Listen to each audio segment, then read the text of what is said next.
So this is a double plus, you can see 2 plus, this is a double plus symbol, and in this video we discuss how to create this double plus symbol using keyboard shortcut in our Windows computer. For doing this, you must open your Microsoft Word and you must follow this keyboard shortcut Alt 10746.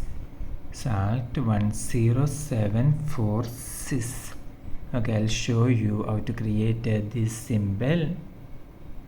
For doing this, first you go to the computer keyboard and this is the number lock. You must press the number lock, and now you can see the Alt key on the left side of the space bar. You must press and hold this Alt key. Don't remove your finger from this Alt key. At the same time, you must type here 10746.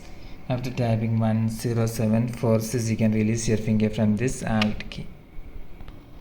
Now you can see that this symbol have been arrived here.